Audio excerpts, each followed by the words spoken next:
with the rotational change, Max starting, and a couple of other twists and turns there? Yeah. Look, these are tough decisions, and there's a lot of different things that could work. We just felt at this time, this particular time, that these moves may clean up some things, with the rotation. But those aren't, easy things, and I think we all just have to have, empathy and grace, for some of these changes for the guys that didn't necessarily play tonight, and an understanding that we have a roster full of proven, capable guys, and we're going to need everybody. Particularly as we get this final push and get into the playoffs. A lot of this is going to be matchup based. But for this particular time, we just, we had to do some things, and we'll just keep an open mind, to what we may need to do, moving forward. Erik, it did seem like it was about more than one move, though. Yeah, no, this wasn't a one move thing. We were very disappointed about the last 4 games, and this has been trending really, even before that while we were winning. And again, it's not an indictment on anybody. Sometimes, these things can be chemistry things. Sometimes it's just the flow of certain guys playing off of each other. So you can finish your question. Yeah, no, I mean, to follow on that, it seemed like you wanted to get out. Well, a couple of things. You got Tyler out there with some minutes with Bam earlier. Yeah. It seemed like you subbed Tyler in differently instead of subbing in for the 2 guard. You subbed in for Jimmy. But then also additionally, it just seemed like you wanted to get more shooting out there at times with Jimmy playing more, I guess, at the 4. Were there layers to this? There are a lot of different layers to this. And again, it's just one game. Our roster is deep, and our roster checks a lot of different boxes, which we feel you need in the playoffs. If we're fortunate enough, to play multiple series, they have totally different needs and complexions, and we feel our versatility and our depth is really one of our greatest strengths of this team.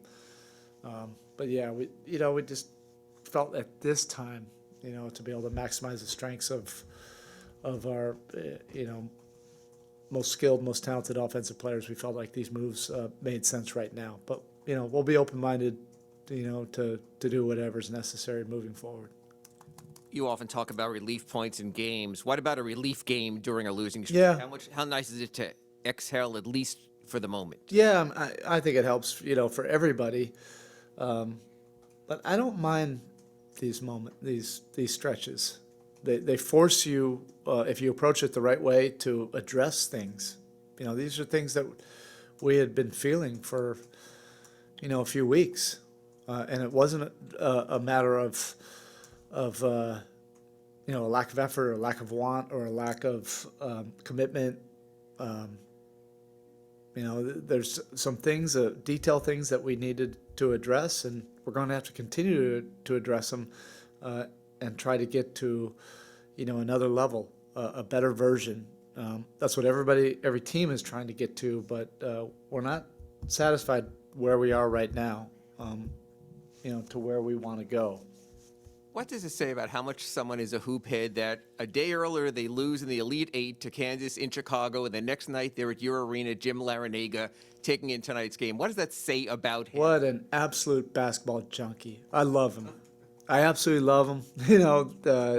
Not to go on vacation, not to think about anything else or go on a recruiting trip or anything, but to enjoy a basketball game. That's a guy I can relate to. I like Coach L. I wish I could spend more time with him. We have spent some time, with these chalk talks and everything. But, if I was a young player or an older transfer player, I would like playing in that program. They have a lot of fun, and they do it the right way. Well, it's only one game, but what did you like about the offense and as far as just bouncing back from? I mean, we finally put some points on the board. That's been, frustrating for all of us.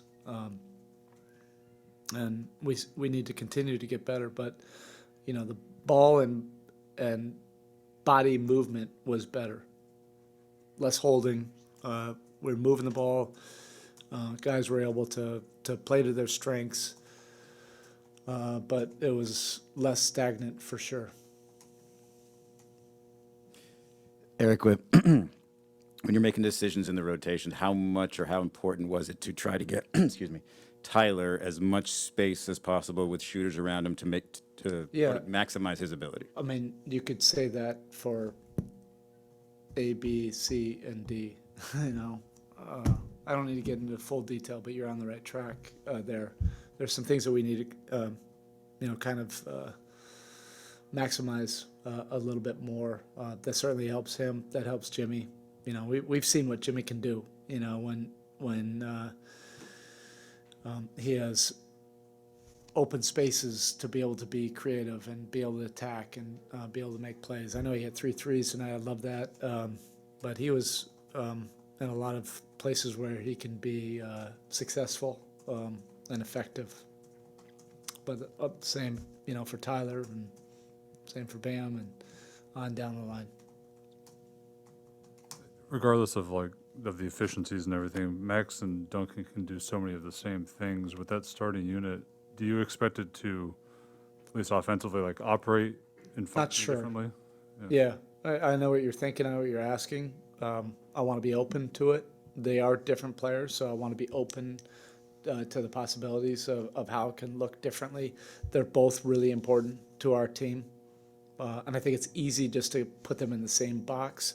They're not. I just think, at this time, this made sense. But they're both really important. Thanks, Coach. Okay, thank you. Eric, practice tomorrow? No.